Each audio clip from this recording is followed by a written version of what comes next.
Wait for the stream to come up and then we're all ready to go.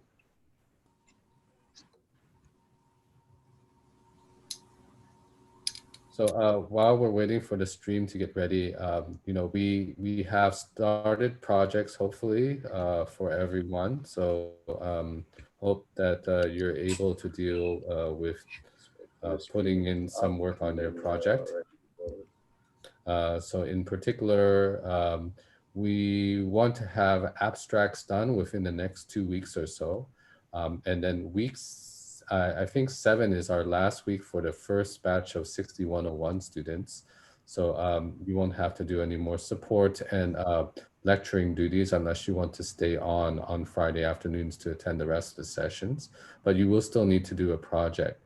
So you need to have an abstract ready to go within the next 2 weeks. So if you have any questions about that, then please post to the the project channel so we can get that arbitrated for you. Okay, with that, I think we'll go ahead and let Abhinav and Dev present first. Okay. Okay, I'm going to start. So, hello everyone. Today, me and Devamanyu will be talking about the paper called Domain-Adversarial Training of Neural Networks. Let's start with the setting for domain adaptation. We all know that machine learning models require a lot of data to perform well.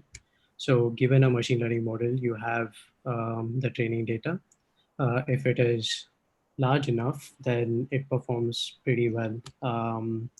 But if the amount of data that is available for a machine learning model is very small, then maybe during the test time, the model may not generalize pretty well.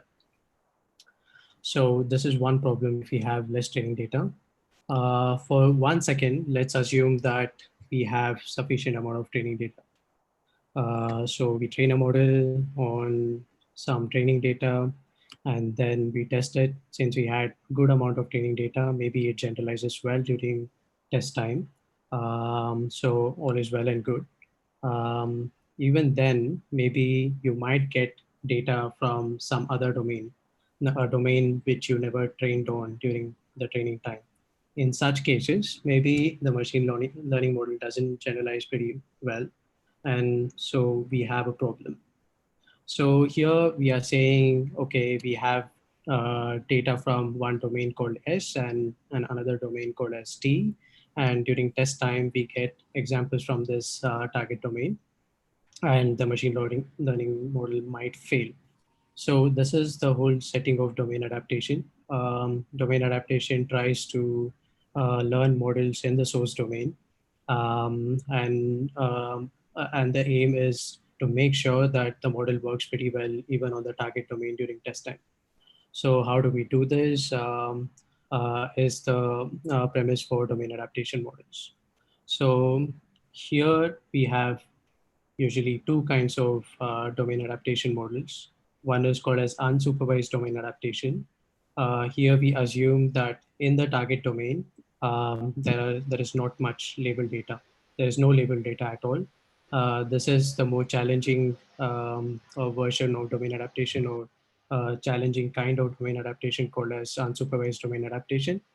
And then there is the other one where it's called as semi-supervised. You have some amount of training data in the target domain. If that is the case, it is called a semi-supervised domain adaptation. Let's step back a little bit. I've kept on saying domain, domain, domain.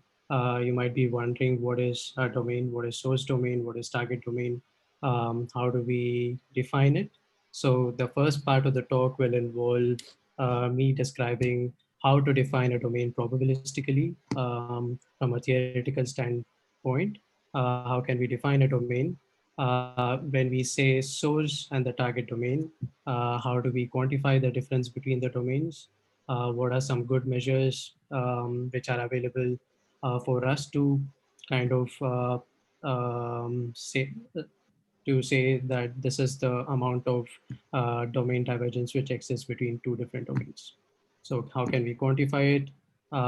we say that, okay, in the target domain, we assume that the machine learning model kind of fails. How can we quantify how bad the error will be in the target domain compared to the source domain? How can we do this? And then what does the theory say about the kind of representations that we need to learn to enable domain adaptation? Is there anything from theory? How can we operationalize it is the second part of the talk.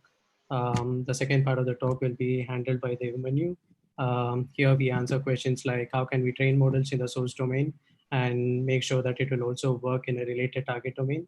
How can we use, as I already told, how can we use the theory in practice to learn such powerful representations?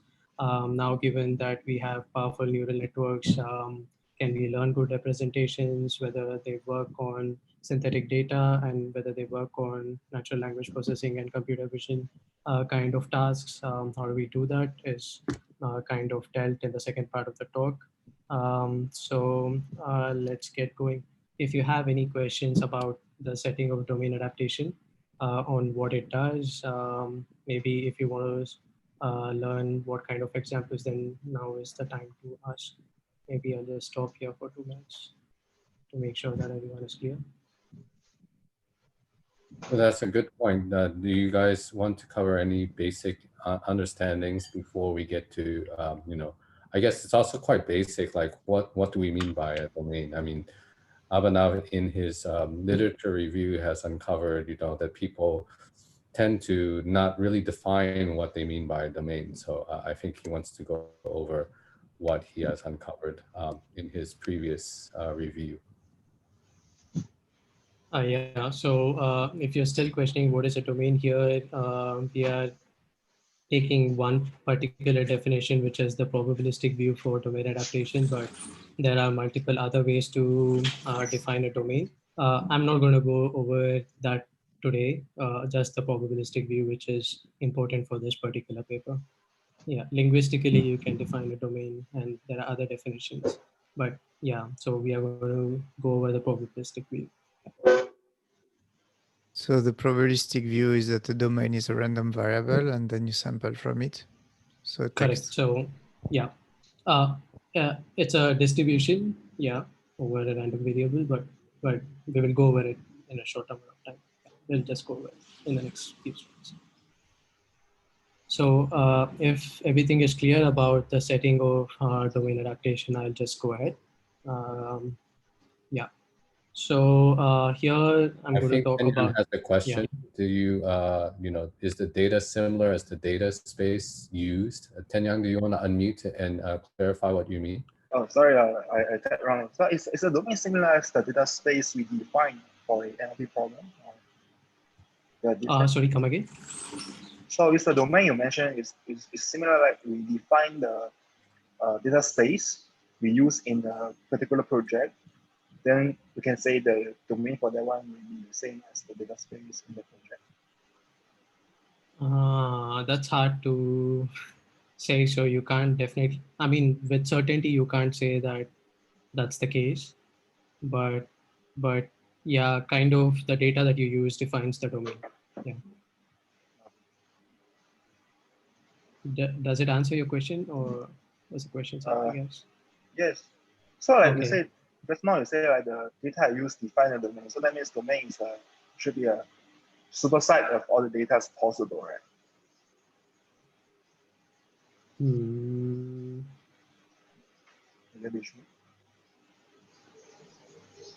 What do you mean by superset of all the data? So that means all the potential data specified within a project. Yeah, if you within a particular project, um, with respect to the project Tianyang or in means general? like the space of all possible inputs. Like in machine learning, we use scriptx to denote that, right? So Yes. all the data comes from a particular distribution, and this distribution is specific to this problem. So I think to answer that question is not exactly, each classifier may have a different data space, but domain is more, I think, defined from a human terminology. Like you might find like the domain of medicine or the domain of science or things like this. Oh, So they're a little bit more yes. topical. But I think what Abhinav is going to do is try to define it more empirically rather than descriptively. So when we think about NLP, we can think about the domain of, let's say, social media, how social media text looks very different from, let's say, Wikipedia text, or news articles, for example, might be considered different domains. But yeah, Okay. Abhinav, maybe Okay. you can go ahead. Yeah. Okay. So we are going to formally define what domain adaptation is. According to this is based on something called as the theory of domain adaptation. And here, domain T is a pair of X and F, where X is the input features that we have. And then we have F. F is something called as the labeling function, a function that correctly labels all the instances. You can assume it as an oracle. Say you have, I'm just quoting from one of the lectures. It's say you have a set of papayas and you want to label it as sweet or no, tasty or no. So here that you can assume a function f, which will take a papaya and correctly labels this instance. You assume that such a labeling function exists. So this is f. And domain ds, fs means you have source domain, you have the source input features, and there is a distribution over this x, which is over the input features, there is a distribution. And this is if it is on the if it is on one particular set of input features, is called a source domain, and then you have another set of features over which a distribution is defined, and this is called as the target domain. So these are the basic terminologies. So DS represents the distribution over the source features, and DT represents the distribution over the target features. So, and FS and FT are the labeling functions for the source domain and the labeling functions for the target domain. So these are some of the symbols which we are going to use throughout the talk. I have a question. So FS and FT can be considered two different functions, right? They are two different, but that's another assumption of domain adaptation. We are going to assume later that these two are going to be similar for the source and the target domain. Okay. If you're wondering how does distribution over the source features look like, maybe you have a feature like the color of the papaya. In the source domain, you have a distribution over this color, and maybe in the target domain, you have some other distribution. So initially in normal supervised learning, you assume that during testing, you will get data samples from the same distribution, but here in domain adaptation, you might get examples from different distributions. What are your... Hey, sorry, I'm late. Yeah. Okay. Hey, I can't seem to access my SF. Not sure why. Yeah, it says internal server error. Oh, that's someone else who forgot to mute themselves. Okay. Ah, it's better now. Yeah, go ahead. You had something to say? Yeah. Yeah, I wanted to ask. While you're talking about labeling, is it because the paper you are reviewing it talks about labeling? Yeah, this is the theory of machine learning. It's just because you are going to talk about some very theoretical thing. Okay, good. Disclaimer: it's going to be purely theoretical on my part before we go into practical stuff that Devamanyu is going to. So please bear with me. It's going to be like super dry. I'm going to make it. Because you are we're going to be talking about the power of shattering things and so on. Power? No, nothing. No worries. No. Okay, never mind. Let's go ahead. Okay, so it's going to be a little theoretical. So yeah. Will there be any overlapping between the DS and DT? Or they will be independent? What are they going to be? Will there be intersection between DS and DT? There is going to be similarity between DS and DT. It's distribution. So maybe DS and DT are basically distributions which are defined over the random variable X. So X has a range, and then you have distribution over it. So yeah, I mean, the distributions are different, but it's defined over X. So yeah, they're skewed. So they're both defined as the same X, but different distributions. Yeah. So if X changes, say like in multilingual tasks, like you are say training on English and you want to test on French, then the X is changing, right? So that becomes a different kind of task, which is multilingual transfer. In domain transfer or domain adaptation, we look at the same X. So we are still processing on English, which is X here. The X can be the random variable for English. And then DS and DT are different distributions over English. Yeah. Or if we come to the example, what Abhinav was saying, X is papaya, the color of papaya, and DS will be a distribution for a particular color of papaya in one region. Say in Southeast Asia, it is more yellowish. So it has a high skewedness towards yellow. But in North America, say it's more red, so it will be more towards red, stuff like that. Yeah. To answer, I think there might be still be overlap between the distributions. Then it might mean that they are more similar. Yeah. If there is no overlapping between the distributions, then they are like super different. They are very different domains. Yeah. Okay. So we are going to go ahead. So more mathematical notation. H is called as a hypothesis, which takes in an instance, like here in the case papaya, and then we are going to assume that it gives out a probability between 0 and 1, which means that it's kind of like a binary classifier, which takes an instance and spits out the probabilities. Whatever we are going to discuss is going to hold for like multi-class classification as well. But yeah, we are going to just consider hypothesis space, binary classifier hypothesis space. Okay. So we define something called as the source error, which we all of kind of know. Here it is. The error over the source domain for a given hypothesis function and given label function. So it is kind of like the expectation over all the samples that you take over the source domain, and then you measure the error. So you can, in your mind, maybe assume f of x is actually the correct label for x, and h of x gives the probability of this particular label. And how bad it does is measured by h of x minus f of x, and you average it over all the samples in a particular domain that you take. Probabilistic average or expectation. Similarly, we define an error over the target domain. Here we take the samples over the target domain and do the same thing. So this is the source error and the target error. You might see multiple terms like risk, loss, and so on. Yeah. So this is the risk. So why are we discussing this? We want the target error. We want some bound on the target error compared to the source error. Yeah. And then we are going to discuss next. How can we do that? What does it depend on? How can we measure the divergence between domains and so on?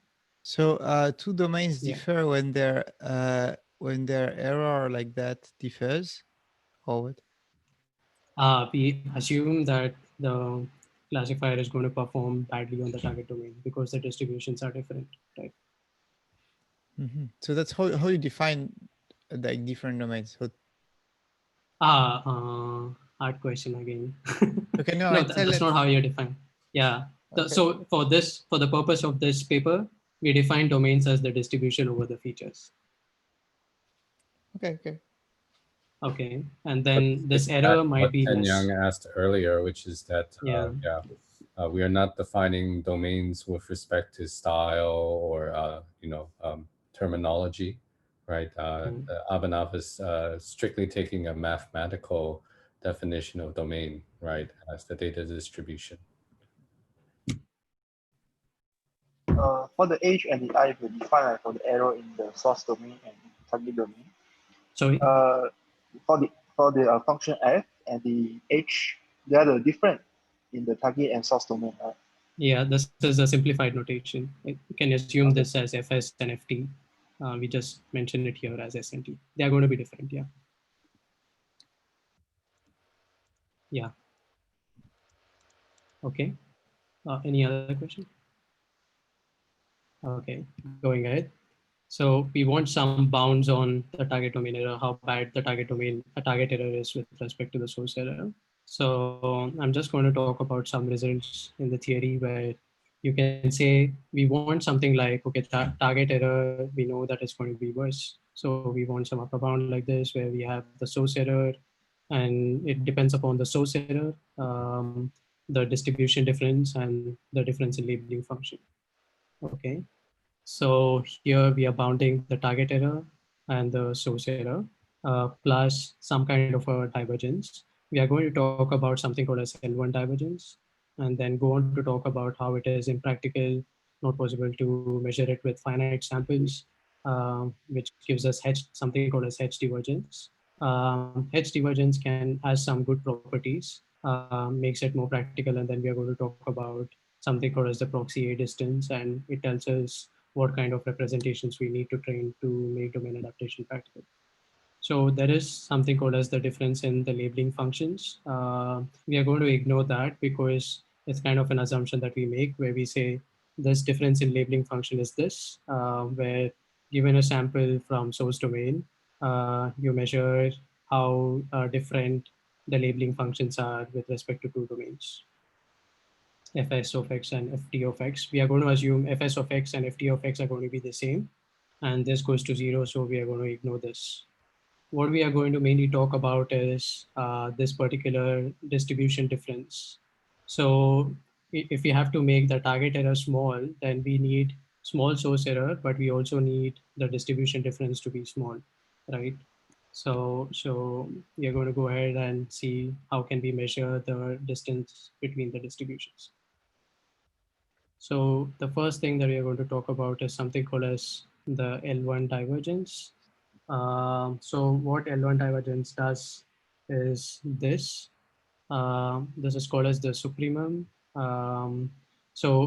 Assume some particular distribution, and you take subsets of this the domain. So every B is like a subset that you sample from a particular data set, and then you calculate the probability of this particular subset P according to this distribution S. Okay. And then you calculate the difference on how probable this particular subset is according to two different distributions. For now, let's forget what the supremum is. Let's make it a little more simpler. Supremum and then maximum are two analogous concepts. What we are going to do is take a subset which belongs to which you subset from the source domain and the target domain, and see the difference between their probabilities according to the two distributions. How probable is this particular subset? So what L1 divergence or the total variational distance tells you is um, it's a maximum over all the differences given by those two probability distributions for a particular event. And we are going to say this is the divergence between two different domains, or divergence between two different probability distributions. So this is L1 divergence. It is kind of like hard to do it computationally. One, because it expects us to subset everything from a particular superset. So it's hard to calculate over all possible events. So ideally, what we want in practice is, okay, we sample some things from the distribution, a few finite samples, and then we should be able to estimate the distribution between the difference between these distributions in an accurate manner. So L1 divergence doesn't give you those properties, so it becomes really hard.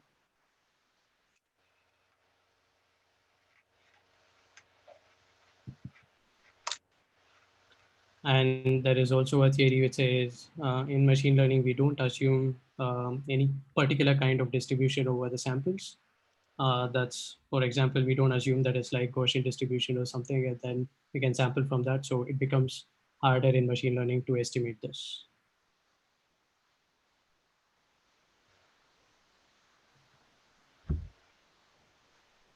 Okay. Eugene, did you have a question?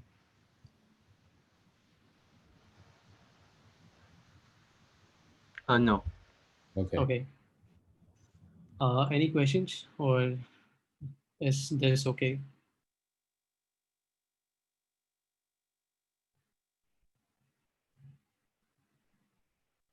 Okay. There's nothing. I go ahead. So we want to do better. So we'll go back to the concept of like this hypothesis. The paper, the theory of domain adaptation kind of like again defines something called as the H divergence between two different distributions, ds and dt. It again depends on this particular concept of supremum, but this H is like a hypothesis which takes a sample and kind of like classifies it, gives the probability of that particular sample. So what H divergence does is it calculates the difference between the probabilities given to these samples. So this probability of H of X is equal to 1 when X kind of like is sampled from the source domain.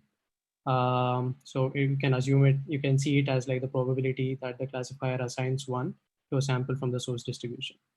And then it subtracts from the sample, the probability for this particular sample for a particular X sample from the target distribution, and sees the uh, how it does, and and this is considered something called as the H divergence. So this H divergence now completely shifts the focus from subsampling from the distribution to a hypothesis class. So this is kind of a classifier. So the focus is shifted to something like a classifier that you can train. So there is a good shift of focus and it looks more practical. It can be shown that this particular H divergence can be calculated from finite samples, which is good for us. So there is also one way to show that if you calculate the H divergence based on some samples, it is going to be very close to this empirical way of calculating H divergence. So the empirically calculated H divergence will be close to this theoretical value with a very high probability. Sorry. Yeah. I'm lost actually. What is the thing you're calculating on the left? DH, DS, DT? Oh, so this is the H divergence between source domain and target domain. That's the H divergence. Okay. Yeah. So, yeah. And this is the supremum, the same concept that we saw in the previous. So you need to find, sorry, this is H, this is not G. You need to find a hypothesis class. You need to find the supremum over all the hypothesis classes. Do you have any concrete example of how it looks for a particular problem? It's going to be, it's a little obscure now. It's going to become more practical in a couple of slides. Okay, nice. Okay, this is like just consider this as some intermediate representation between something super theoretical and maybe something which is operational, can be operationalized. Yeah. So let me try to paraphrase. So earlier, Abhinav was talking about domain divergence just being a distributional property, right? And something that sampling won't solve. So now I think what we're doing here is moving to the idea that you can actually do something with a classifier, right? So you have this this part where you're looking at a particular. Let me see, where's my pen? You have a particular classifier that can be used to decide whether a sample is more likely to be in one domain or the other, right? So now we can shift it to using a finite number of samples rather than worrying about the distributional properties, right? We look through it through the view of a data set. Yeah. It has many good properties. For example, again, very theoretical. This hypothesis class can be considered finite. It has some VC dimensions, blah, blah, blah. So it's good for us. We can estimate it using. I was afraid you were going to talk about VC dimension. This is why I was talking about shattering. I'm not going to talk about it. I've skipped all of those to make it. This one itself is like hard to understand on the first go. Yeah, not talking about VC dimensions. I've skipped it maybe. So the sample estimate, just assume that you can sample some instances from both the domains. and then you can train a classifier and estimate the divergence between two different domains. Okay, and then you can do it with some classifier. So the classifier is super powerful, then maybe the divergence becomes larger. We're going to discuss. If you have good classifiers, then you can estimate this divergence better. Now that we have neural networks, then we can assume that we are going to do well for h of x equal to 1. So we're going to discuss next. What is this? More notations. Now we want to define it empirically. This becomes really hard to calculate. So this ds and dt is not something that you know. You want finite samples from it. So what you do is take samples s and t from both the domains, and this expression shows that uh, uh, is how we can calculate the empirical H divergence. What this means is you find a H in your hypothesis class. So let's assume the hypothesis class is a set of all linear classifiers that you have. So for this linear classifier, for these samples, you label it as 0. All the samples from the source domain, you label it as 0. And all the samples from the target domain, you label it as 1. And then you find a hypothesis class which minimizes this. Okay, so the first expression shows that for samples from source domain, the percentage, this is like the percentage of examples it can classify it as 0. Remember that all source samples are labeled as 0. Yeah, how many of this classifier H, how many, the percentage of the samples it gets, right? And you subtract it from for samples, all the samples from the target domain, percentage of examples classified as 1. How well does the classifier do for samples on the target domain? It's a binary classification problem. So we are looking for the hypothesis that misclassifies the list, right? Because it's min. Yes, yeah. Why are we not looking for the one that misclassifies the most? If we are ultimately we are going to look for the classifier which will misclassify the most. Okay, okay. No, I think there's a negative here, so it's 1 minus this. Yeah, this is. So this maximization problem is turned into a minimization problem by taking the negative off. Sorry, where's the minus sign in front of the 1? No, it's 1 minus min. Okay. That's what it's saying, right? So you're trying to make this this term as small as possible. Yeah. Then sorry, I'm maybe saying something stupid, but trivially, if the hypothesis is something that always... No, sorry, maybe no, I need to think more about it. So please continue your presentation, maybe it will become clear. It's okay. Okay, yeah. I want to clarify something like on the notation of the equation. So the first part, you see like the first part of the name is the one you say based on the source domain. And the second part is, so you use the numbers of the examples classified to 0 in the source domain minus the one classified as 1 in the target domain. Yeah. But you use the same H function. Yeah, you see, you use the same H function. I think that is, I think I didn't check. I changed the equations a little bit. Yeah, go ahead. What's the question? But why use the same H function? But I think if I'm not wrong, the H function for the source and target domain should be different. So Tianyang is asking whether it should be H sub S and H sub T.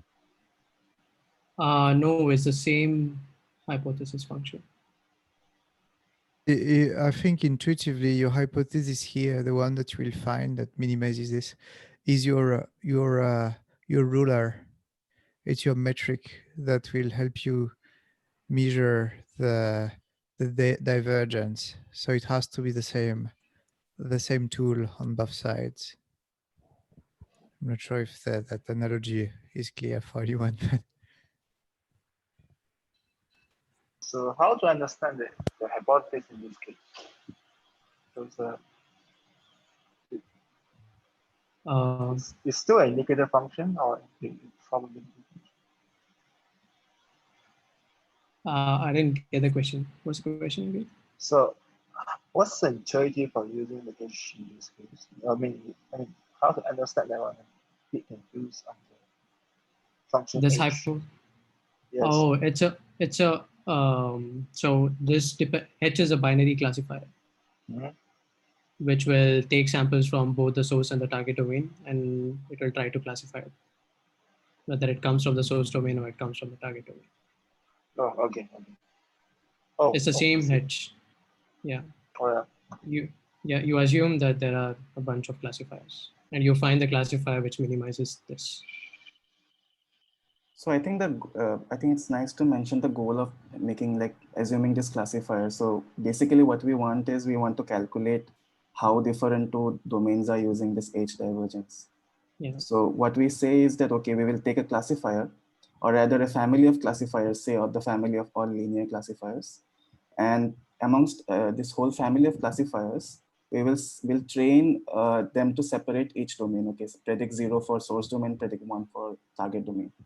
And amongst this, all this family of classifiers, if they are able to predict it very well, that it's okay, it's 0 and it's 1, it means that the domains are quite different because it is able to predict it well. So that's why we have a common H, that the classifier has to be same on both, right? So it has to predict 0 one side and 1 other. If they're unable to predict it well, it means that the domains are not that different. They are somewhat convoluted.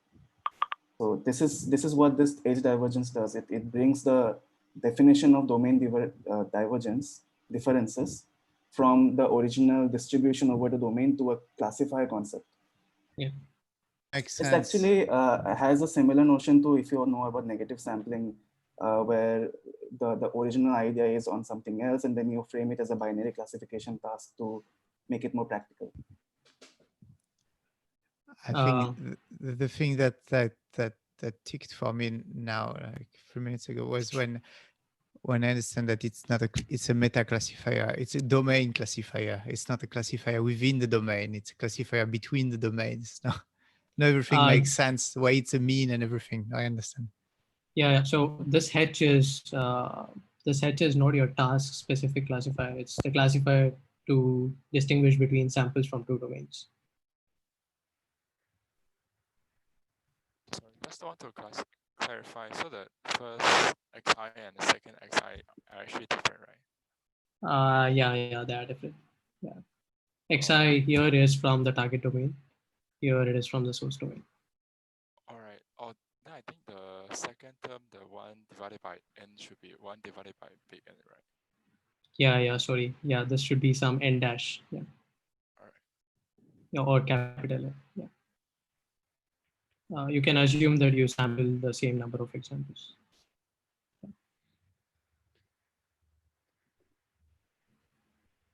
Okay, and then it kind of like boils down to calculating the error of this classifier. So this is something called as the proxy A distance.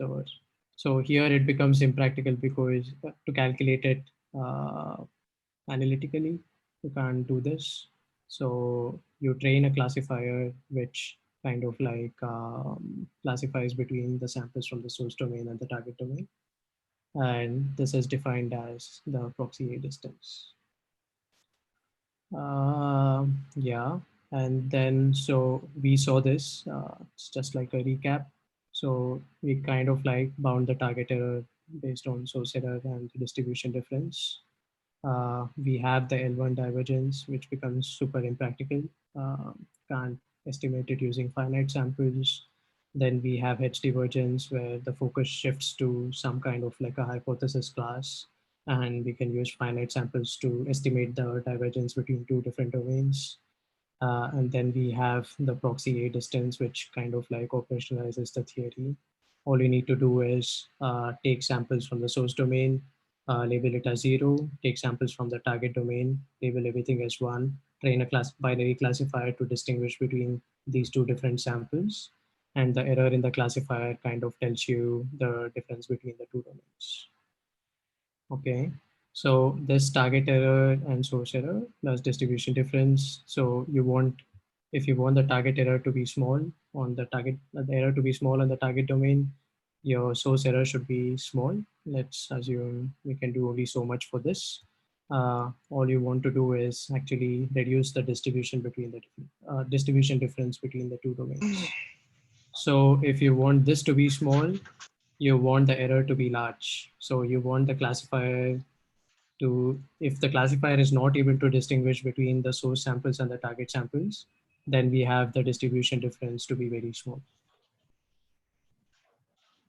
right? So you want the classifier error to be large. So you want the classifier to be not able to distinguish between the source and the target domains. If so, what the next part of this talk actually does is to maximize the error of this particular classification.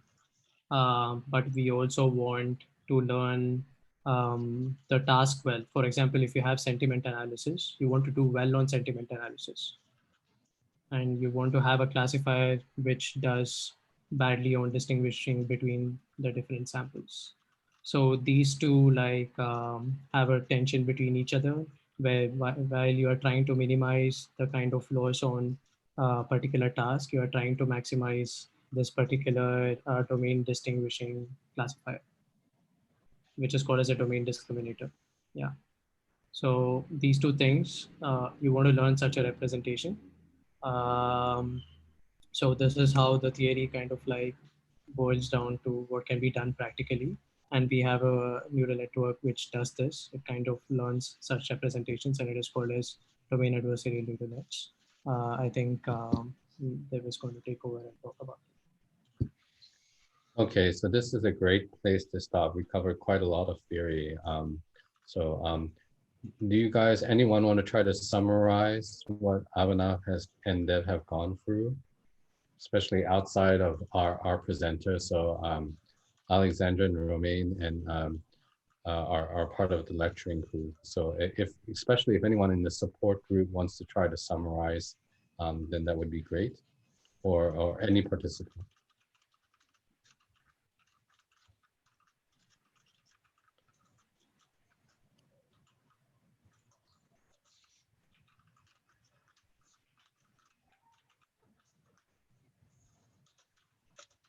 Give it a try.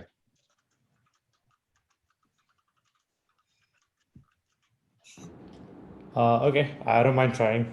I might not get it right though. I found that pretty confusing. But so as I understand it, the problem that we are faced with is we are trying to formulate a way in which we can measure the difference between two distributions, right? So as to see how we might be able to adapt a classifier trained in one domain to another, right? And so we looked at the first with so the L1 divergence was the first method that we looked at, but we established that it would be too computationally expensive to and also I see a little note there saying it cannot be estimated using finite samples, so that therefore is impractical. And so therefore we use an approximation, like we try to approximate it instead, right? And to create what Alex termed as like a meta classifier, right? Which I think was on the slide. Was it on the slide after this, or was it this one? I'm not sure. Yeah, so something like this, right? Wherein we can look at samples from the two different xi's and thereby calculate some divergence. But yeah, I don't know. That was that was very confusing. Okay, so let me take a shot because I think we're going to run a little bit short on time. So Abhinav covered 3 different ways of looking at domain divergence, right? One that is purely theoretical, that's distributional in nature. And then we move to one that H divergent, which allows you to approximate that using this idea of taking samples and having a hypothesis, right? Some classifier that is able to try to distinguish samples from one domain or the other. That gets operationalized in some form in a proxy A distance, right? This one with the script A, okay? So the key thing here is that you're basically trying to find an auxiliary loss function. Let's say the example that Abhinav said, right? You want to train a sentiment classification system, okay, on and you have one already from the source domain, right? And you want to change the way it's trained so it will work well on the target domain. The way to do that is basically to ensure that the auxiliary loss cannot distinguish between samples, right? Because if you can only do well in your source domain, it's no use because you want the sentiment classifier to also work in the target domain, right? So what we want to do is find some type of regularization penalty, something like that, that's going to force the training of the sentiment analysis or sentiment classification system to not be able to distinguish between source and the target samples, right? Because it's basically saying, I don't care what it is, they both look the same to me, so I won't be able to overfit on my source data. I can also equally well classify, do sentiment analysis on the target domain as well as the source domain, because yeah, I can't tell the difference. Okay, so you can think about it that way. There's another way I think that helps me think about it. Maybe it would help someone else.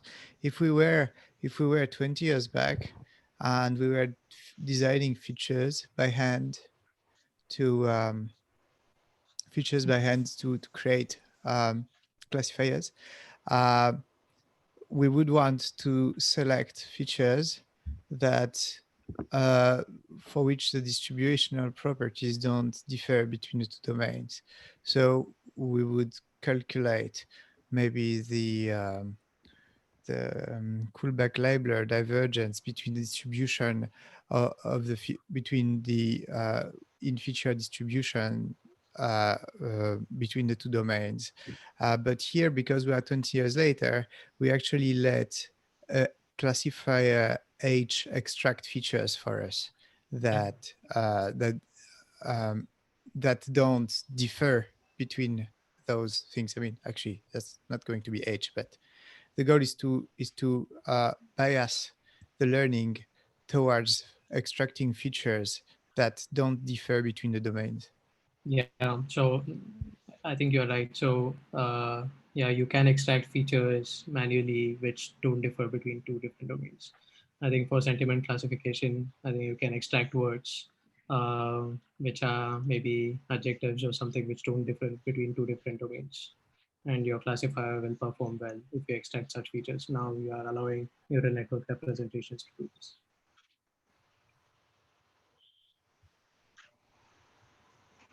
Okay, so I think we better go ahead because we've got other papers and we're not finished with the first one. Let's go to Dev. Yeah.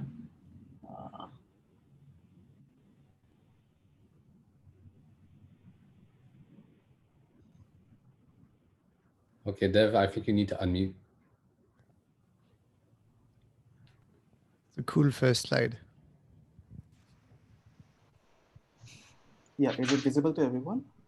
Yes, method. Yeah, that's one. Yeah. Yeah. So yeah, now we come to a more intuitive part of this talk where we can kind of visualize the architecture and see how it works in practice. So I think this will clarify some of the doubts the other viewers might be having from the earlier slides. So what it basically does is just for familiarity, we will have two kinds of classifiers. One will be called a task classifier, and then we have this domain classifier. So task classifier is basically, say your task is about sentiment analysis. For an example, it can be any kind of tasks, but let's say sentiment analysis and a very simple format of sentiment analysis, which is say saying whether a sentence is positive or negative. So this task classifier's task is to label either plus or minus. And this domain classifier's task is to label 0 or 1 based on if it is from source. Let's just represent this with S, and 1 if it is from target. So there are these two kinds of classifiers. So Abhinav just now mentioned that's this error about, sorry, the target error, which is bounded by the source error plus some divergence. So the source error is dealt with by the task classifier, and the divergence is dealt by the domain classifier, right? So this paper basically uses these two concepts together. It proposes to learn these two concepts together, which was not done prior to this work. This thing was defined in theory by Ben David and other papers. And also it was analyzed a bit in normal linear classifiers earlier, but this is the first work which does it on deep neural networks in a multitask fashion. So what is the multitask thing? The first is this domain classifier thing, which is the aim is to make the representations of both the source and the target indistinguishable. So we want to increase the error of the domain classifier. And how do we increase the error of a domain classifier is by making the representation similar so that it is unable to classify it. So that's target one. And the second target is improving this by itself, or reducing, sorry, I should say if these are errors, this both of them should reduce. So reducing this target, this task classifier error, which basically means that my representations are more discriminative towards a task. So I'm able to separate out the positives and the negatives, be it from the source or the target, right? So this paper basically does this, proposes this network in two formats. One is a shallow version and one is a deep version. The shallow version is basically kind of a very simple model which is made as a proof of concept model and over a toy problem. So we will explore this model more because it gives a more intuitive understanding of the net architecture. And the deep version is something which will be very similar to the shallow version, and we can all imagine it like it will have all the stacks of CNNs and other types of layers on it. So the shallow version, again, will have this task classifier, it will have this domain classifier, and then it will have something called an encoder. So these terms are very familiar to us. So say we have X from the source. So from the source, we have an X. This X will be encoded. So this encoder here is represented by this GF function. So this is a GF function. And then we have a X from target. It will also be encoded using GF, right? And then since this is unsupervised domain adaptation, UDA, we have the labels only for source. We don't have access to labels for the target. So for the source X, it will again go through something called this target classifier, which here is represented by GY. And this will say plus or negative, right? And for the domain classifier, we have labels for both source and target. For source, the label is 0. For target, the label is 1. So for both X for source and for both X for target, let's represent X for target with different color. So for both these colors, we'll have the input to the domain classifier. So for the source, we want to predict it as 0. For target, we want to predict it as 1. So the domain classifier will try to distinguish between these two domains, and we want it to fail. And we want this to succeed. We want this to succeed. We want this to fail. And that will ensure that this target classifier, when in the inference stage, when this target sample X prime say is sent to this encoder and then sent to this task classifier, it can predict plus and negative reliably, even though it is not there in the training phase, right? So this is the overall concept. So this domain classifier here is defined by this GD. So we have this, this is being a very shallow model. We have simple linear layers with one form of non-linear activation. So W and B are parameters for this encoder. V and C are parameters for this task classifier, and U and Z are parameters for this domain classifier. So the whole equation then boils down to this loss function, where this first part of the loss is basically from the task classifier, say a cross entropy loss. And since you can see from the path here, the task classifier loss depends on encoder and task classifier, right? So the parameters on which it depends is WB, which is the encoder parameters, and V and C, which are the task classifier parameters. So we want to minimize this loss. And so the overall loss is defined by this. So we want to minimize the overall loss, we have to minimize this and maximize this negative term, so that overall it is minimized, right? So this task classifier we want to minimize. And what is there inside this bracket is the domain classifier loss, which we want to maximize so that overall it is minimized. So what is this domain classifier loss? It's again what exactly was defined in the previous couple slides back. This is the source samples, this is the target samples. Predict these as 0, predict these as 1. Right? So the overall optimization format comes down to this. Again, if you just notice the parameters here, WP and WP are shared for the encoder, as shown in this figure, and then the domain classifier, which is UZ, UZ. Right? So all it boils down to is basically choosing the minimum W, V, B, and C, such that this overall loss is minimized, and choosing the values of U and Z such that this overall loss is maximized. Right? So what this shallow version of DAN, this domain adversarial neural network does is this. First, again, it's forming, it's going through the same format. First, it will do this encoding process. First, it will go through this encoding process. Sorry.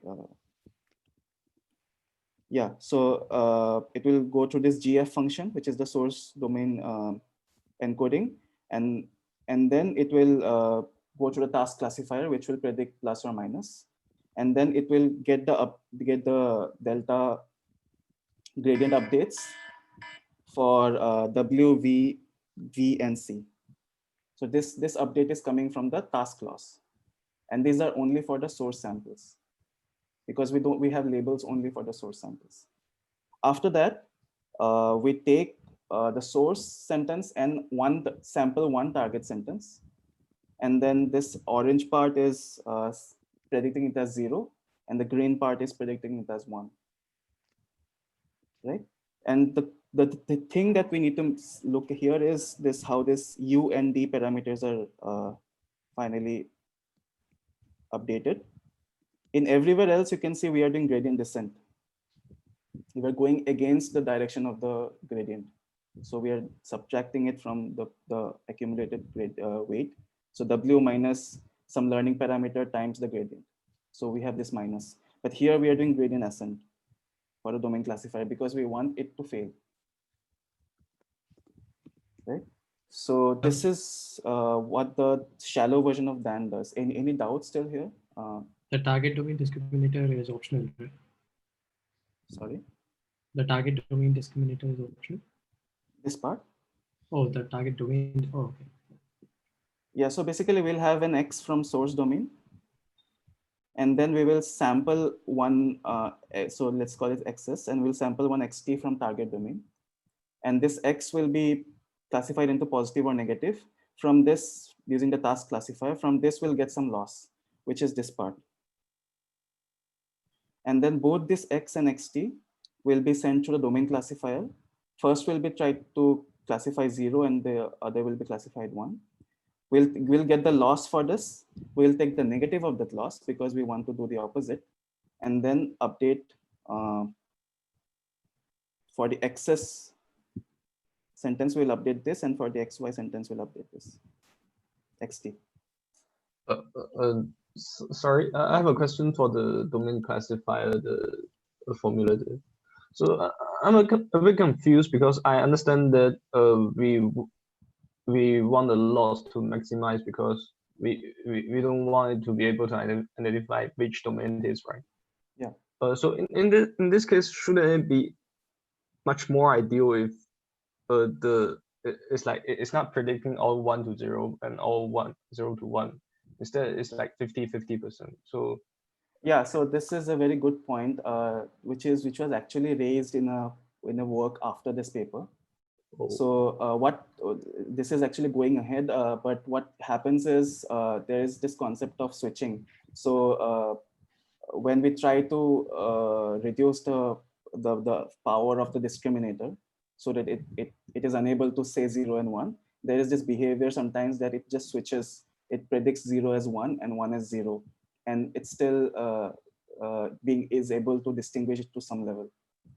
So late in a future work after this, I think it was from Zhang et al.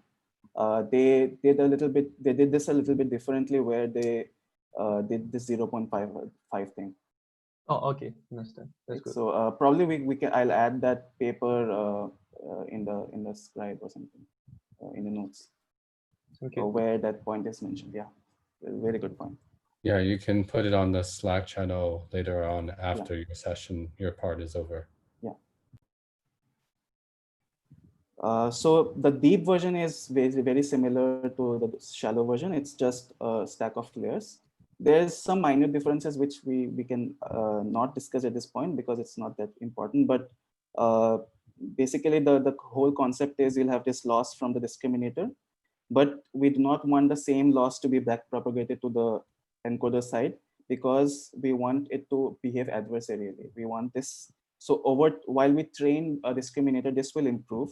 But from the point of view from the encoder, we want this to increase, the loss to increase. So we just so this paper basically proposed this gradient reversal layer, which just changes the direction of the gradient by -1.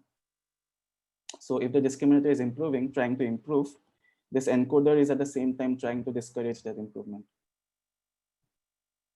Right. So it has very similarities to the GAN setup, although it is not exactly same as GAN. I think these papers were roughly in the same time frame. So this paper actually alludes to the similarities and the differences with GAN.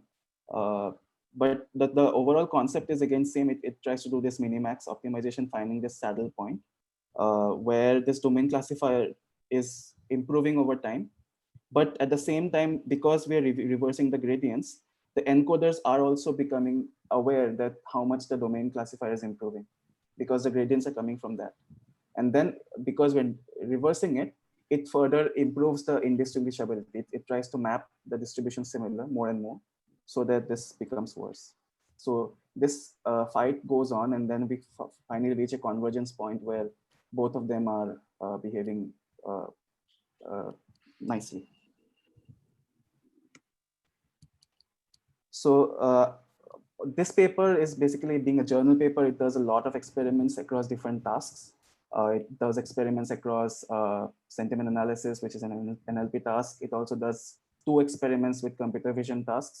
I'll skip the experiments for this presentation because we can always go back and read the paper. We'll just quickly go and look into this toy task, which I think is an interesting way to look at what the network is able to do. And then we'll just leave it at that. So this toy problem is basically this intertwining moons, which is a very popular data set for toy setup. So you will have this, so this plus and negative are from the source domain. So this part and this part. So we call they're considering this as the source distribution. And then they're generating some target samples by first removing the labels and then rotating the points by 35 degrees. So it gives us this black points, which is basically a rotated version of the intertwining moons. And they're considering this as a target distribution or the target domain, right? So what it does is it considers another baseline apart from the DAN baseline, where it removes these 2 updates. So what happens now is the domain classifier is not trained adversarially anymore. It is trained independently. So it will improve over time. And the other part of the network, which is the encoder and the task classifier, acts independently. It tries to improve over time, but there is no adversarial learning involved, right? So you can see this part is the normal neural network, which I just now mentioned, and this is the DAN part. And this figure shows the task classification loss, which is predicting positive and negative. So if you see in the then part, you can see that the decision line actually accommodates both the distributions, both the source and the target. It's able to correctly do that. But if you see the normal neural network part, it is doing mostly for the original source and not for the targets. These points, these points, these are not accommodated for. And this is because this domain discriminator is not trying to match the distributions. So the source part is acting independently and it's improving and it's giving good classification, but we do not see good classification for the target domain. But in then this is accommodated for. So this is the first observation that they saw in the task classification layer. The next is the hidden state.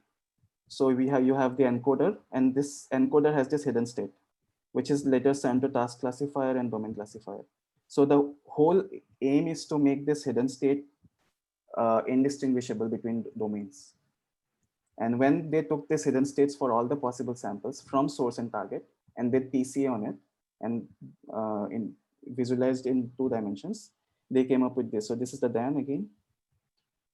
In the DAN, you can see all the black points, which are from the target domain, are overlapping with the source domain, which are the green and the red points, which means that they are indistinguishable. So they are mapped to the same part of the space. But in the normal neural network part, you can see there are clusters of black points which are independent or which are separated from the plus and minus, which means that the distributions are not similar yet. Right? So the task classifier will perform well on this plus and minus points, but not on the black points. So this was the representation of the hidden space. So basically, to summarize, what NN is doing is it's making it's getting these black points which are not overlapping. And there's one more point. Even if you look at this particular A point, which is a black point over this green region, if I take you back to the earlier part, you can see this. You can see this A point. This is actually A point which is created from one of the pluses here, because it was taken and rotated, right? So this A point originally is a positive class in the target domain. So if you now see the point here in this normal NN part, although this A point is overlapping with the source domain, it is overlapping with one of the plus and minus, it is overlapping with the wrong part, which is the negative part. A originally belonged to positive, so which is actually done better here in the DAN. Here the A is still belonging to this particular group of class, positive class. But here the A is wrongly mapped to this green part, which is negative. So what is happening is, even if the indistinguishability is coming, like they are mapped in the same distributional part, the discriminativeness between the task is not coming. So we need to achieve both together, which is better done by the DAN model. Apart from this, it has another 2 setup. I'll just, in the interest of time, I'll just go over this. This is basically the domain classifier, which we want to be worse, to be indistinguishable. So here you can see it is quite worse in DAN. These decision layers are basically random. It's unable to distinguish between these red and green and the black points.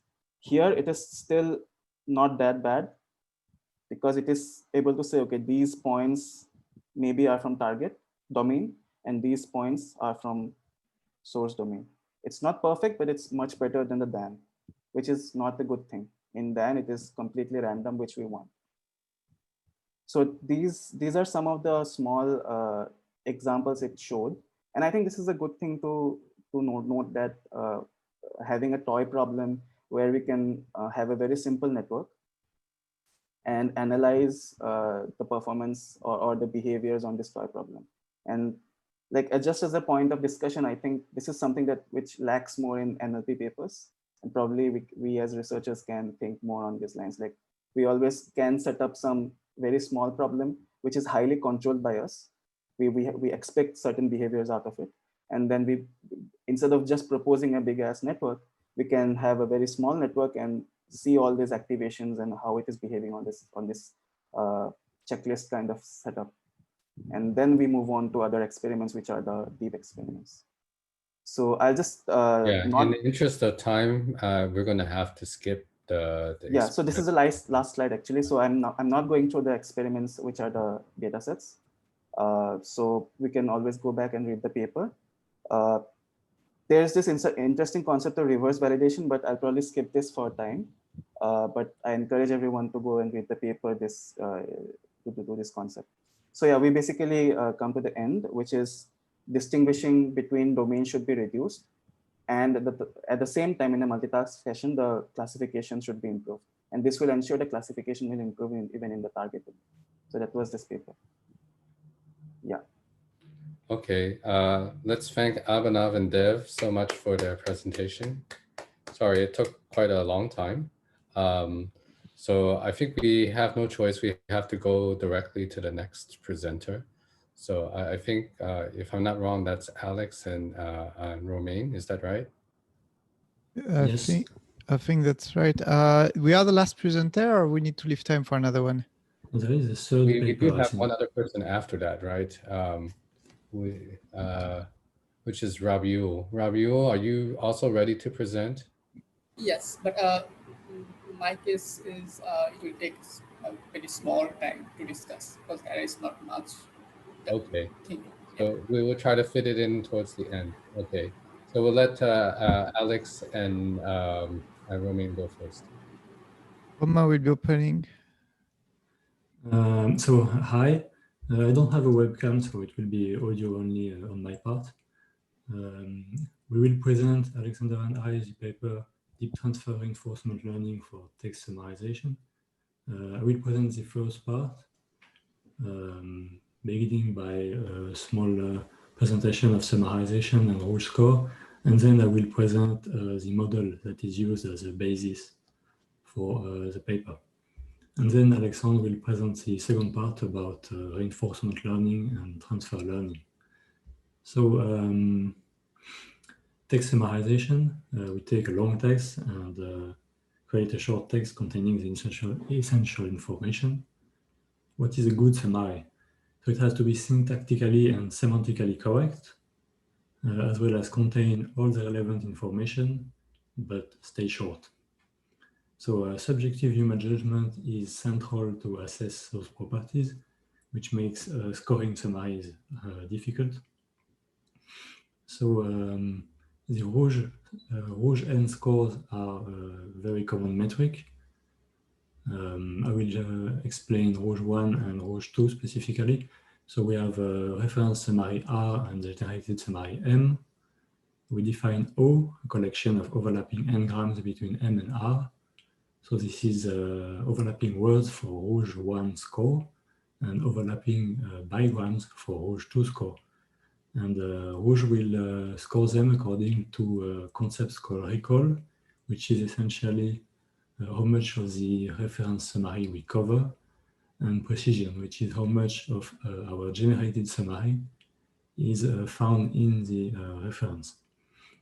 So they are a bit complementary notions. Can you go over to the next slide? Two kind of summarization, extractive, abstractive. Extractive is simpler. We take bits from the source directly to create a summary. Unfortunately, we can't improve on the input summary. So for example, on the input source. So for example, if the source has long sentences with little information, we won't be able to build a good summary. And the abstractive method is more powerful, using a combination of LSTM, GRU, transformer, and also tricks. We can create an abstract representation from which we will generate a new summary. So it's more powerful, but it's also much harder and more difficult to score correctly. So I will present the model that is used in the paper, and as well as preliminary models which we build upon. So sec-to-sec has already been presented before, so a quick overview. Deep neural networks are powerful, but they have a limitation, which is typically work on fixed input and output, which is not appropriate for NLP because we work on sentences, which are sequences of varying lengths. So sec-to-sec was proposed.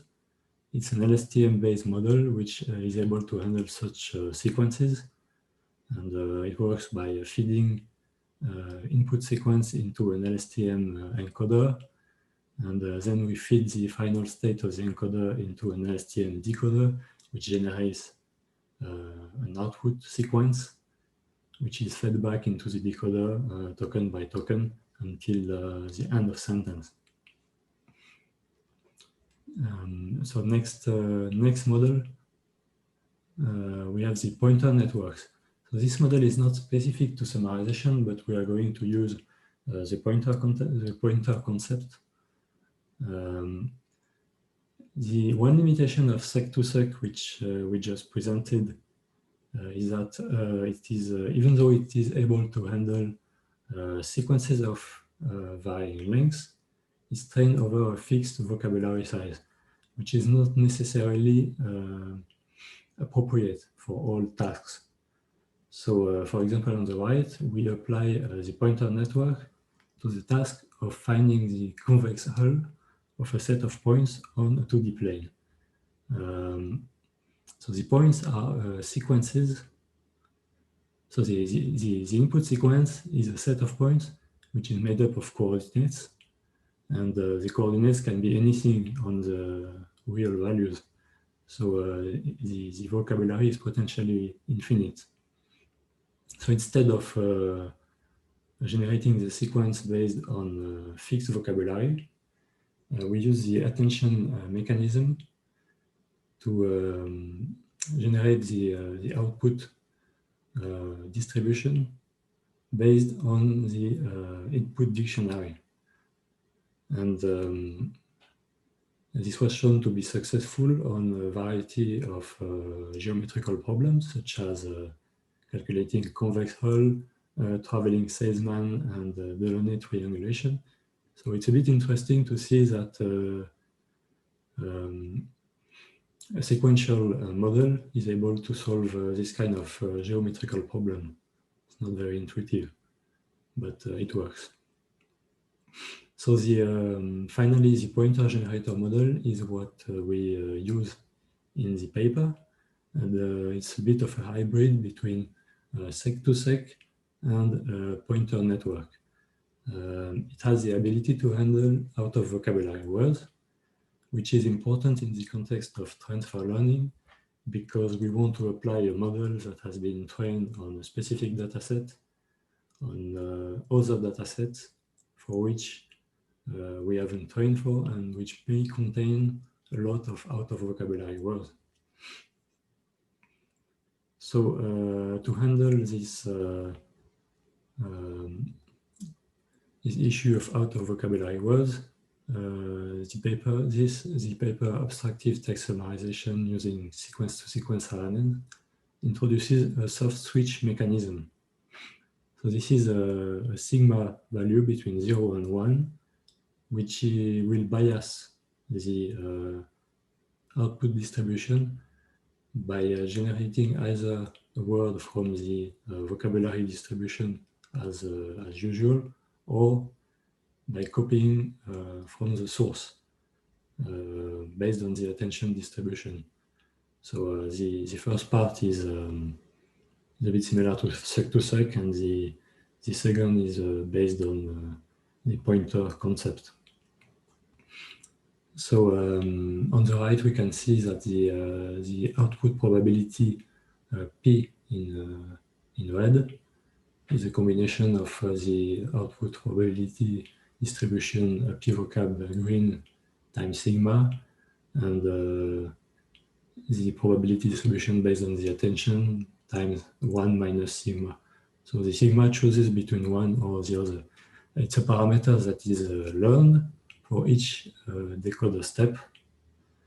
And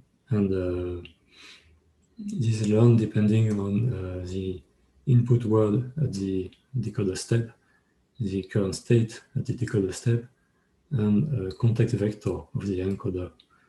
And the context vector was talked about before in when attention was presented in previous weeks.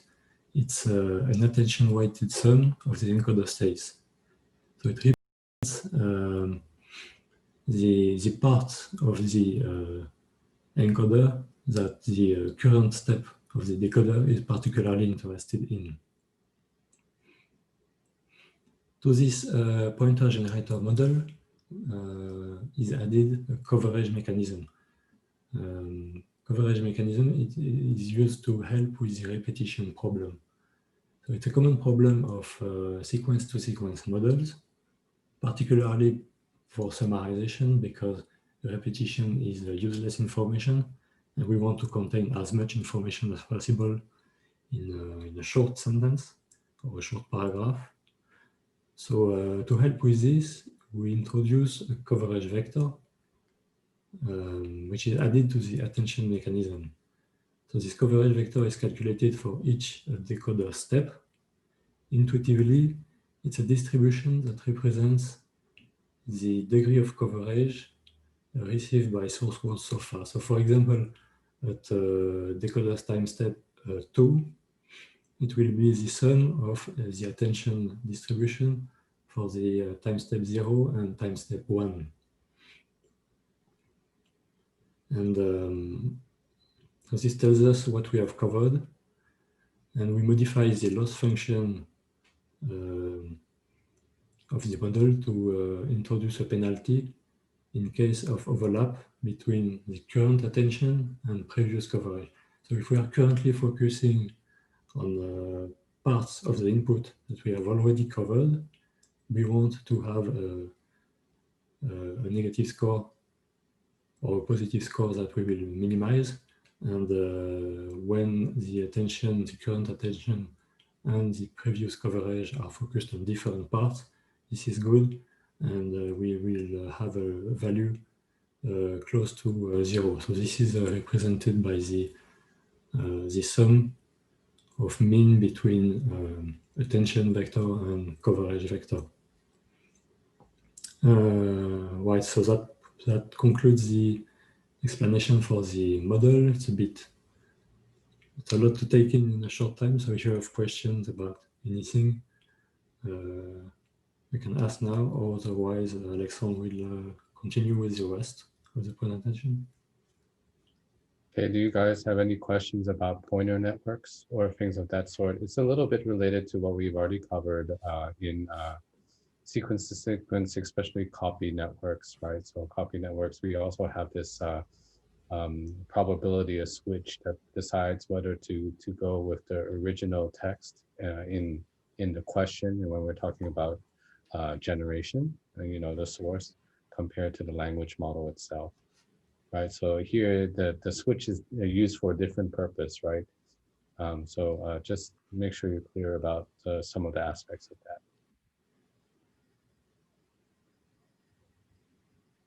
Okay, so we'll let Alex continue. Sorry, I was muted. Actually, it's a cool paper to read, this thing, the pointer networks paper, because it's kind of different from the usual text work, and it's optimization work, and it actually gives pretty good results on large instances of the TSP and such things, which is surprising. I don't have any insight into why it does so well, actually, but it's nice to read the paper. Okay, so that said, now what we want to do actually with our hybrid pointer sec-to-sec network with coverage is a transfer learning task, right? So there is various ways to go about transfer learning in general. Here I list 3 that they actually talk about in the paper. They talk about knowledge distillation. So what that means is that you take a teacher model and you train a student model using the output of the trained teacher model. You clamp the student model and make it learn, which is something I suppose more common when you have a less powerful student model, maybe for an embedded device that you want to capture the essential knowledge from the large teacher model. That's a kind of transfer learning, but it's more about transferring between different model architectures the learned knowledge. Then they talk about generalized models, and generalized models are related to transfer learning in that they are one model that tries to learn to perform many different tasks. So I am not fond of it because typically when you want, it's already hard enough to learn one task, and when you want to design an architecture for that, it's usually quite, precisely tuned to the task at hand. And when you try to learn 10 of them, then it seems to me partially ununderstandable what's happening in between. But there is a bit of success in transferring some knowledge between tasks within such an architecture. Hope you like my little drawing of animals. Then the transfer network, the one that they use as a baseline, and anyway, that they use in general in the paper that we're presenting, is just a normal transfer of the same network followed by fine tuning. That's the most usual thing that I think is used when you want to adapt a pre-trained model to a new data set. And here I'm giving an example that graphically illustrates that for something that looks a bit like a convolutional neural network. And you don't necessarily need to take all of the layers. You can, for instance, just keep the low-level feature extraction layers and then slap your SVM on top, and then have good results, and only maybe train the SVM, or you can also retrain all of the weights. But overall, the idea is to keep part or all of the architecture, take the weights with you, and then fine-tune the weights, some of them or all of them. So that's what they use here. Here, in this case, they actually copy the whole architecture, and they clamp nothing. They retrain all of the LSTM weights, the sigma, everything that is trainable in the model that Romain showed. Okay, now the thing that they introduce, they introduce a lot of what is in this paper was already introduced by various other papers in the past. So there's nothing truly groundbreaking in that paper, but it's kind of combines a lot of interesting techniques. So the usual sequence to sequence for formulation for the loss function, it looks like this, right? So this is something that you see often in those papers, and it means and that's a cross entropy loss, right? So it means that we are trying to minimize the sum of the probabilities, the sum of the log probabilities, that means the product of the probabilities for all of the words in the sentence that are produced by the model parameterized by theta, right? But here the key thing to note is that YT and YT minus 1 and all of those things are the words that are in the reference data set that are labeled, right? This is teacher forcing that we saw before. And if we look at how sorry, I'm going back to that one. If we look at how a sequence-to-sequence model functions at inference time, that's not what it does, right? It just gets its input fed back into itself. It's a recurrent neural network, whereas teacher forcing doesn't do that. It just forces the next word and discards what the whatever the current the model with its current state of the parameters produces. So this leads to two problems, because when it's directly trained from the ground truth like that, it will be more strongly biased towards the distribution of the ground truth, and it will more poorly generalize to the target distribution, and we are trying to do transfer learning. So that's what's called the exposure bias, if I'm not wrong. And actually, I wrote it in the title here. And then the second thing is that it's also unnecessarily strict with regard to the metrics that we are trying to optimize, the various Rouge scores. For this kind of loss function, the only thing that is correct is exactly the reference summary that is produced. But in reality, when you look at the Rouge score, we care about the bag of n grams being there. We care about the bag of 3 grams being there, and so on for Rouge 3, for instance, right? So this loss functions is unnecessarily strict, and it's also will lead to a less powerful model in terms of generalization. So for that, we did I miss something here? No, I didn't. Okay, so to work around this this problem, we can reformulate it with a reinforcement learning objective. So again, this is not something that has been invented by this paper. It was invented before. I should have put the reference here. I think it's later, but the reinforcement learning framework will allow us to directly maximize, directly minimize the loss with regard to the Rouge score. In this case, this large this equation here means that we are going to improve the Rouge score.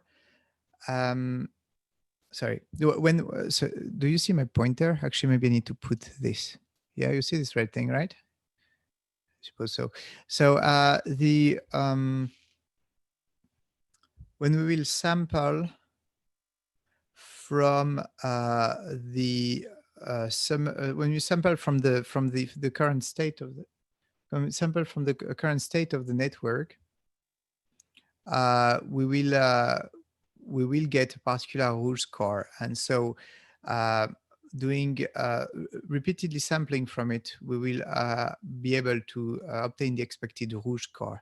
So the reinforcement learning framework can, I mean, it can be a little bit scary, because typically when we look at reinforcement learning stuff papers, it's going to be rather the conditions will be rather unfavorable. For instance, the research in reinforcement learning will be talking about partial of observability and so on and so on. But here it's a rather simple situation, so that allows to formulate something tractable and not deal with the complexity of partially observable Markov decision processes and so on.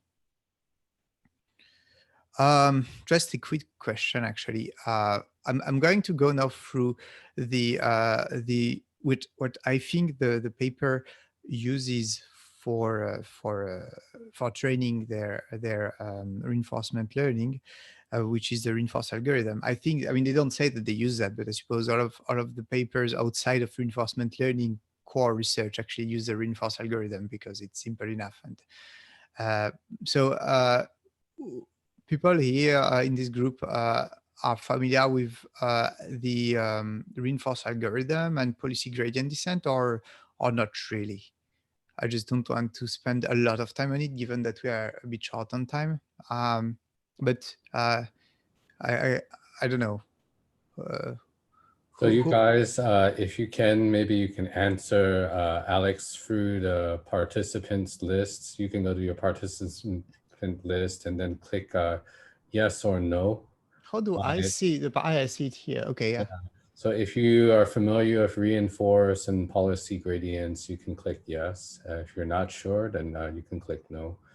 Okay, and do try to help, because it's, again, very hard to understand whether people on know a topic or not. Okay, there's a bunch of no's. So I'm going to go to try through this. So reinforce, yeah, mostly no's. I get it. Yeah, it's okay.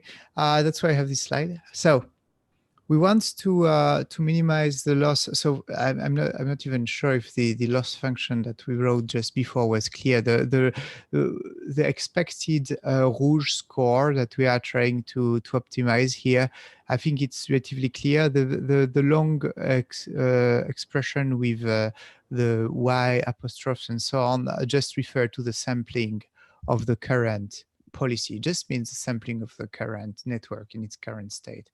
So I think that one should be relatively clear. So we are trying to do gradient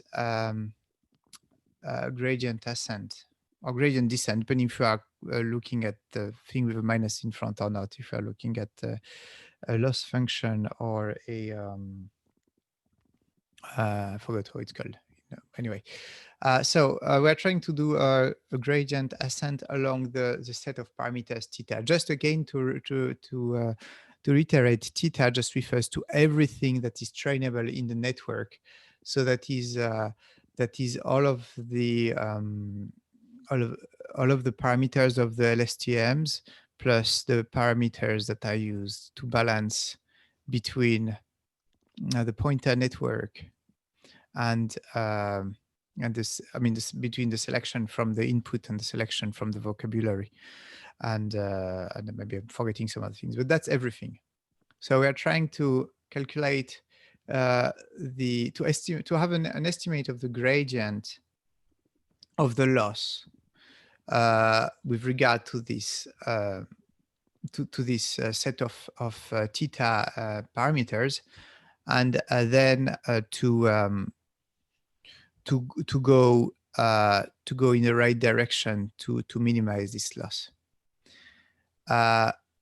So there is so that's rather straightforward gradient descent, and in practice, actually, as far as I can understand, we don't need, I mean, us, the people working with those networks, we don't need to deal with the manual calculation of the gradient by ourselves, because the packages that implement deep neural networks have automatic differentiation for, that's not something that we typically do manually.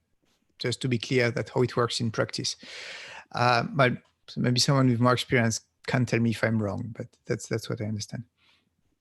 So the gradient, so there is diverse details about reinforced algorithms that make it a bit more tricky to implement in practice. One of the details is that the gradient has it will have a large variance. It will be sensitive to a shift in the samples.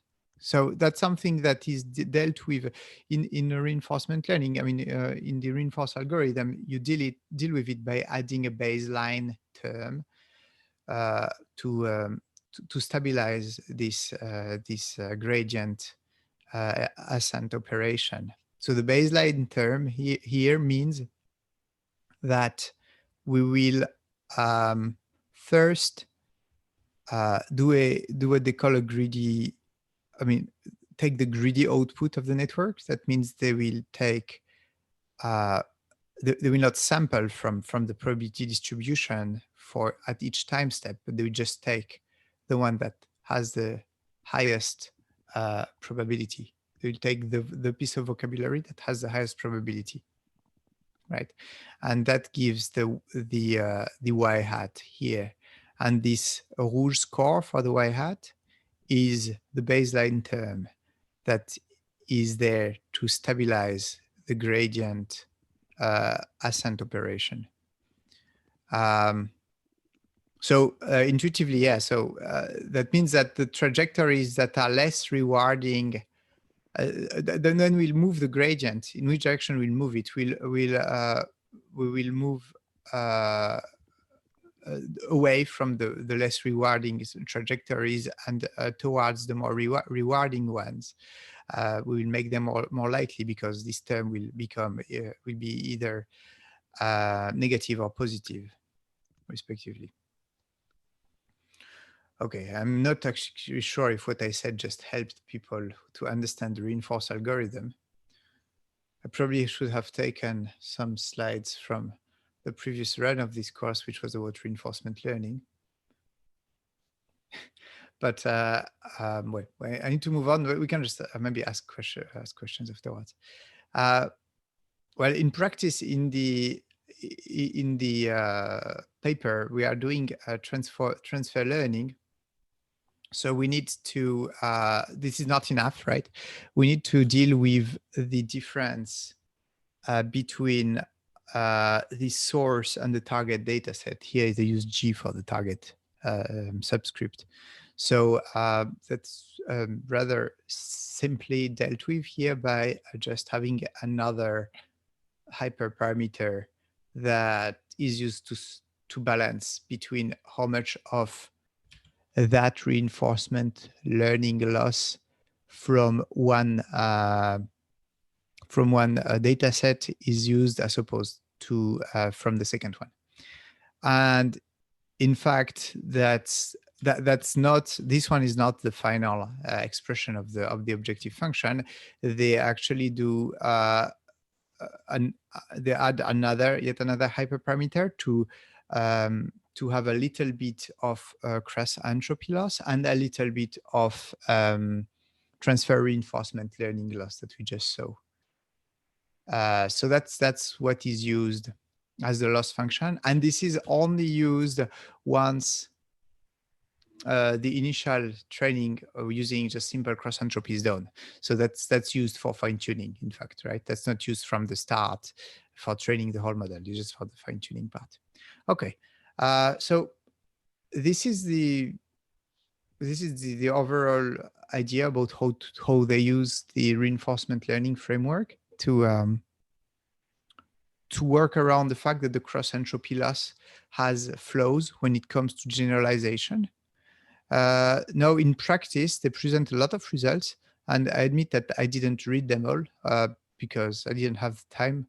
And the experimental result that I selected here to show is the main table where they show their Rouge F1 scores for Rouge 1, Rouge 2, and Rouge Iehl on various data sets, and comparing their baseline model with or without the how do you say the COV? I forgot the name. The trick to remember past attention.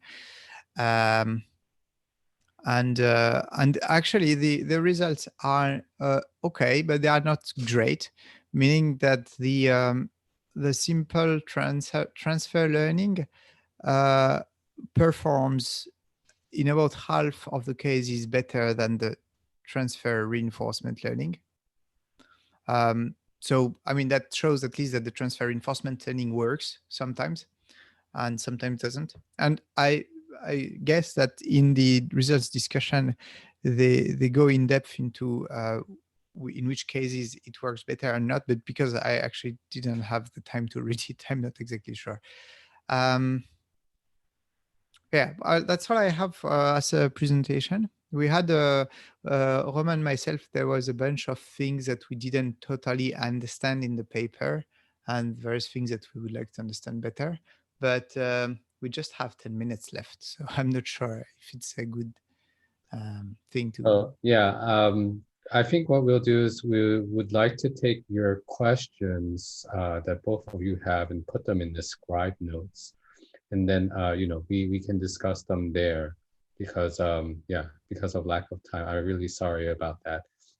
I hope we can all get something useful out of the session. And yeah, because we're coming from very different walks of life, some of you already have some RL knowledge, some of you don't, and that's perfectly fine. It should serve as motivation for you to learn some RL, because it is, even though it's very expensive to execute because it requires a lot of computation, it is still a very interesting framework. And reinforce and things of this sort are sort of like the most basic ingredients that work extremely well for a certain class of problems.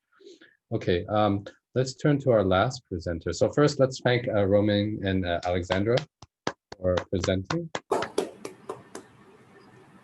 Okay, and I think we're on to our last presentation for the last 15 minutes or so. Again, like I wrote on the general channel, I have to disappear around 4, but I will delegate Abhinav, our first presenter and a member of my group, to be the host. So if you guys wanted to continue after the last presentation and perhaps come back to any parts where you guys are not sure, especially about the math or other parts, I'm sure, I mean, it's a discussion group after all, it's not a lecture. So you are welcome to talk about these things. And I think Xiaochong and myself and a couple others have been putting things on Slack. So if you haven't checked your Slack lately, it's a good time to do that. Yeah. Okay. So why don't we go to our last presenter? So Rabiul, can you share your screen when you're ready?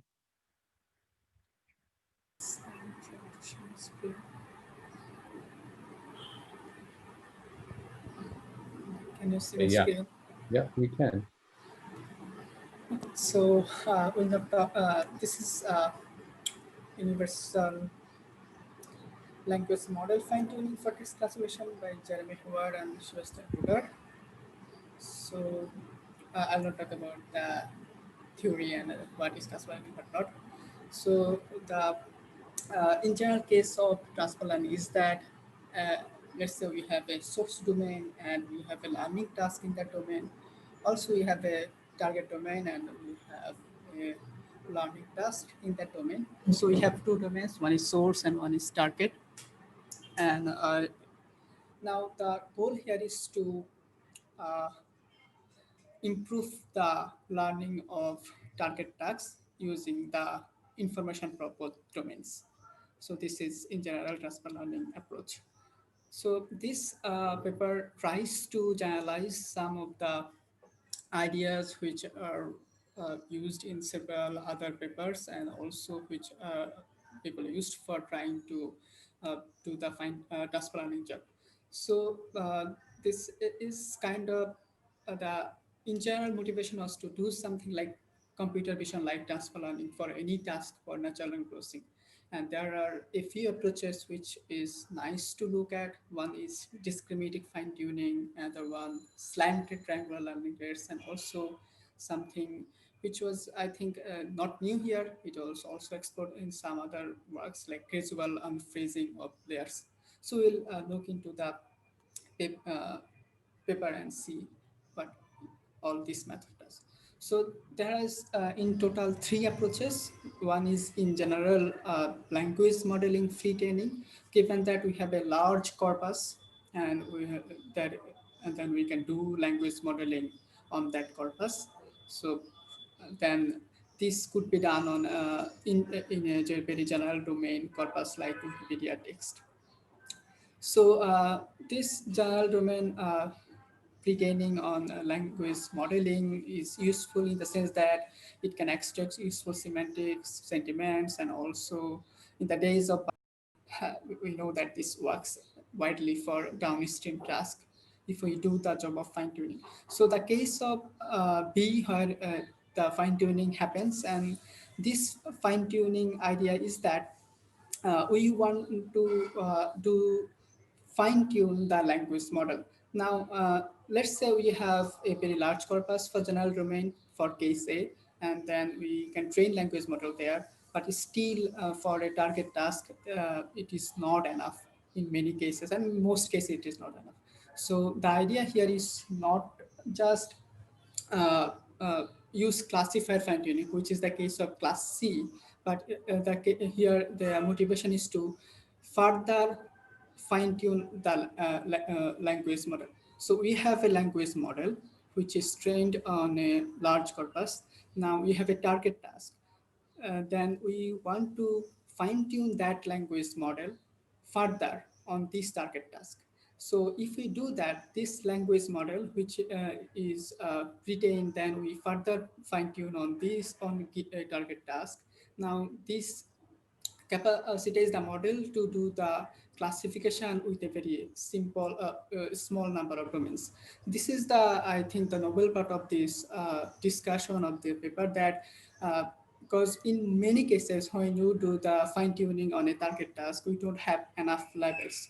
So the one nice thing, if we can do this sort of language modeling further fine tuning, then which doesn't require level data. So that's kind of very useful. So their third approach was to just simply having a classifier fine-tuning stage, because we want to predict on the target task. And that classifier fine-tuning stages uses some interesting approaches like gradual unfreezing of layers, like the idea that while we are fine tuning on the classifier, we can do something like we can fine tune for firstly the last layer, then second last layer, then third last layer, something like that, and keep everything else frozen.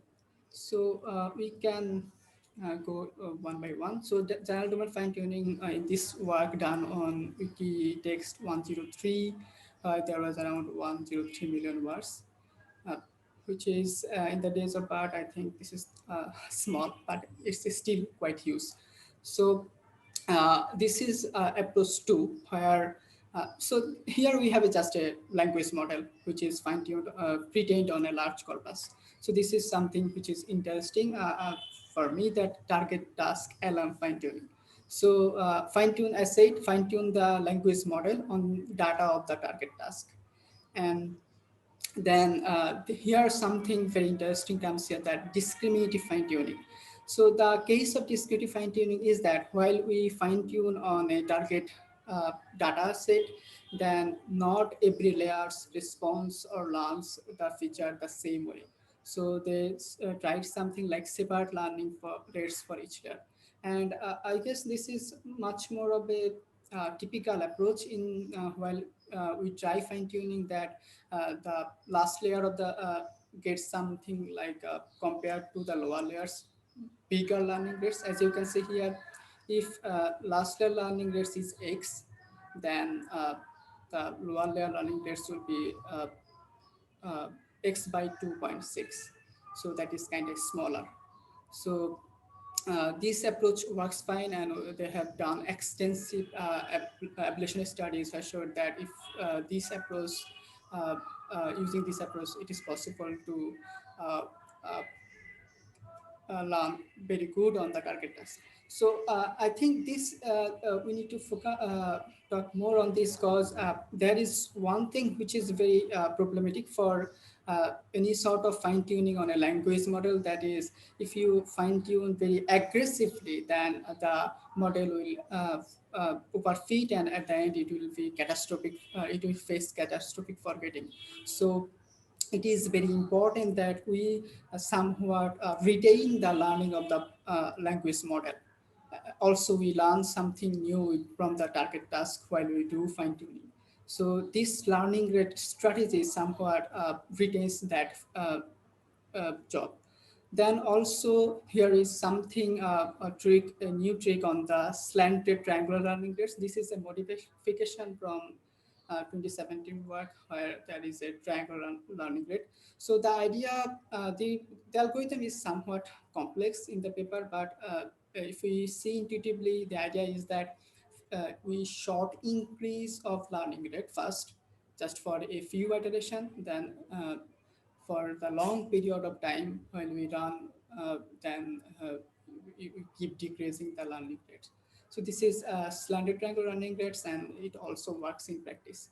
So the key motivation of these two strategy, like discriminative fine-tuning on the target task, also slanted triangle learning rates, is that if we fine-tune on a language model, it is very important that we keep the knowledge of the language model, and we somehow retain that. And this strategy somewhat helps us to retain the previous knowledge. Then at the end, we need to definitely try out that classifier fine tuning, because we want to do some sort of prediction on the target task. So for classifier tuning, they have added 2 additional learning blocks. And this is the recipe of batch normalization, dropout, and value activation. This is very common in computer vision. So they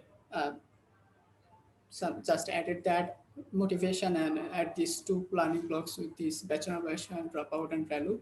The most interesting part here is that the learning of these classifier fine-tuning layers. So while we are learning with classifier fine-tuning, the approach is gradual unfreezing. So first you unfreeze the last layer, and you learn for a specific period of time. Then you add another, that second last layer with this last layer. Then like nth layer and minus 1th layer, then we learn for a specific period of time. Then this 2 layer is learned. Then we go for n minus 2th layer. So something like this. With this approach, they learn everything. But first, last layer is learned, and then everything else one by one. So this is something called chain thought, and it somewhat explored in the DeepMoji paper from MIT. But in the original work, they learn only 1 layer at a time. But here, it visually adds 1 layer after another. So, and of course, while we are learning at the case of last layer, let's assume we are learning last layer for a moment, and then everything else is just frozen. So it's that's why the idea that gradually unfreezing comes into picture. Okay, so given that we have everything with this gradual unfreezing, and also here discriminative fine tuning plus slanted learning rates, they have done extensive study with typical or popular text classification datasets, and it's somewhat, we can see from this score that ULM fit does better on the test error rates. So the lower the test error is better, because it is test error rates, and here is a few tasks and a few algorithms, which is scope, LSTM. This they have also these algorithms on the COPE, TPCN, and LSTM. Those also discuss some of the transfer learning approaches, but ULM fit just covers many of the ideas in the field. So as we can see here with the ablation study, then here we can see with the this is a binary language model. This is a LSTM modified language model. And if you look here on the this no LM fine tuning, this is our if we go back here, this is just class A, why we don't have any fine tuning like this. So if we no LM fine tuning, the score is 6.09, 6.99, but with full fine tuning that you are fine tuning on a target task, then this is something very interesting. Then this is discriminative fine tuning. Then here is a learning rate part, and as you can see, the more strategy added, the result improves.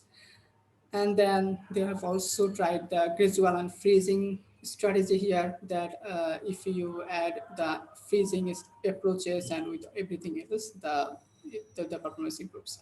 So I think the most important part from this paper is that this here, that LM fine tuning.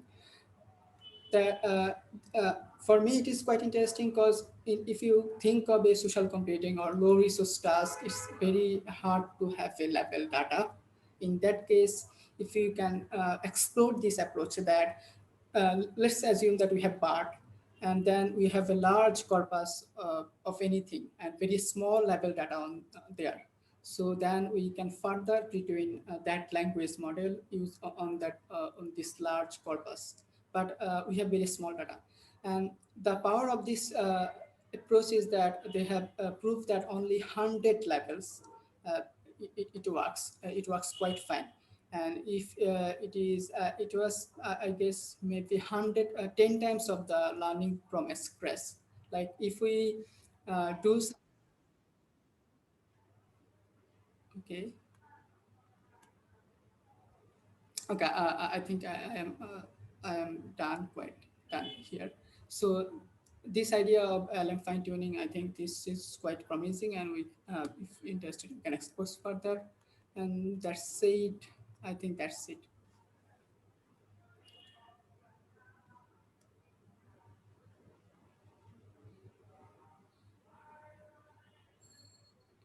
Okay, do you have any questions here?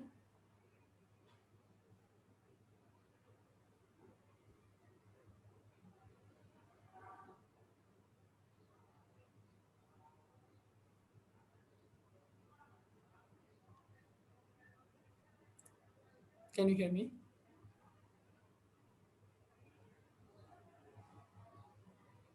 We can hear you. If somebody has any questions. Yes, I can share my screen again if you have any questions.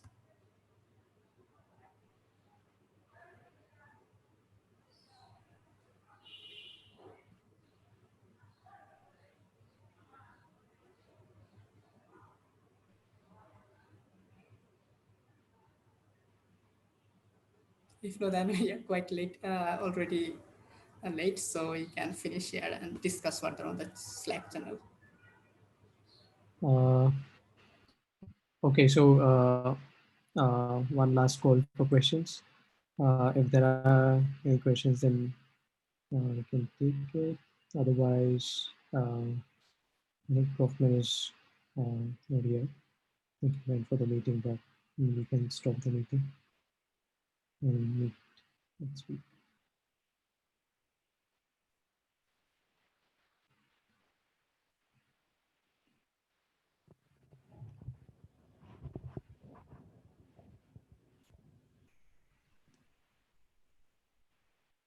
Okay, everyone. Thank you. Yeah, thank you. See you next week. Bye-bye. Bye.